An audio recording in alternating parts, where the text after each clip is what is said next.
Today we have this 1908 Remington Model 10.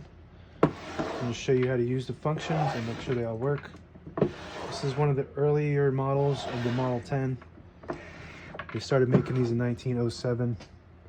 So 1 year later this was made. And before this model they only made the upstrike blind riders with prints from underneath so you can't see it. This is the first model they made that competed with the Underwood 5, and they call it a visible rider, front stroke. These little fingers, you can move them so you can put them on the paper wherever you want, and then the margins are up front here. Right now they're set right where I want them, but if you want to move them, you just move them like that, and then that's where you'll stop right on those. Same on both sides. We're going to keep them right after those paper fingers, and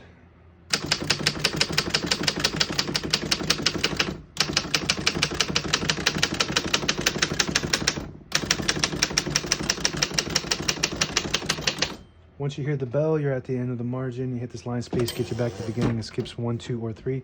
Right now we have it on single, but if you want double, you just flip that switch up. You pull it up and move it down. Right now it's on 1, you move it down 1. It skips 2, move it down 1 more. It skips 3, that works good. We're gonna keep that on single and finish typing.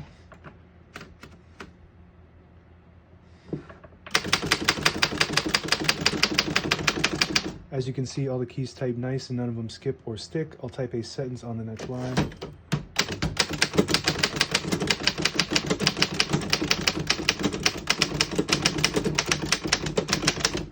Beautiful typing machine. Really love this model. One of the first models made of its kind, and it still types super nice. Over 100 years old. Top of the line technology for that era. To pull the paper out easy, you just flip this switch back and it releases the rollers underneath the platen, allowing you to pull the paper out easy, or load thicker paper like carbon copy or cardstock, or load multiple pages. This is your platen. It's the main roller that the paper feeds into and hits, and where the keys hit in print. You got a shift on each side and a shift lock. To clear that, you just hit the shift button again. You got a backspace on the right side here, works great. These red keys up front are your tabulators, and this one has a pretty special one. Flip this back, you can see them. These inserts, you can insert them wherever you want, and it's got a notch on one side that tabulator is going to stop on, and each one of these has a different height.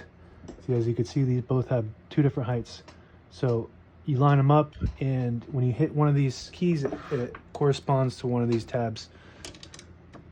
So it's really cool once you figure out how to use it, and I'll show you. I don't know how they're set up right now, and I think we're missing 2 of those, so we'll see which one the one stops. The one doesn't stop at any, and you can flip them around if you want. If you just want regular tabs, it'll stop at each one of those. And I don't want it to slam, so that one 2 is set up right, so that stopped at 2. And let's see if 3 is set up right.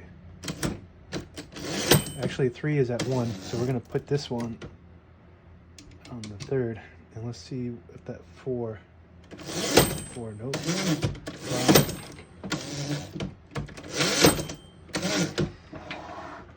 So this one is set up wrong. Let's try to. That one should be the bottom one, I think. So there you go. Stops at the 5th tab. So 1, 2, 3, 4, 5, and we got 3 of those set up. You just got to figure out in practice which ones you like. This is your color selector switch. Right now we have it on blue, which hits the top portion of the ribbon, and if you want to hit the bottom portion of the ribbon, you switch it down. That should be red. Right now we have a solid black ribbon, but if you had a black and red ribbon, the red would be on the bottom, and this would hit the bottom portion of the ribbon when you have it on that setting. We're going to keep it in the middle for now. And if you do want to go to white, which I don't know why anybody would want to do it, there's like a lock right here. You just got to lift that up, and then it'll allow you to go to white, and it just won't print at all. We're going to keep that on blue as a default. And this is your margin release. So if you get to the end of the margin, there's a mechanism that locks the keys so it won't allow you to type, and all you got to do is push that down and it'll allow you to type past that. A little bit of, so it's so close to that end margin, it kind of messes up lock and then unlock. See, there you go. Just got to practice and you can figure that out. This little lever will just open up that key or that finger so you can slide the paper easier. And carriage release on each side. This is your carriage release on this side. You just press that down. You can control the carriage freely. This is your ribbon direction control and your winder. You can wind it.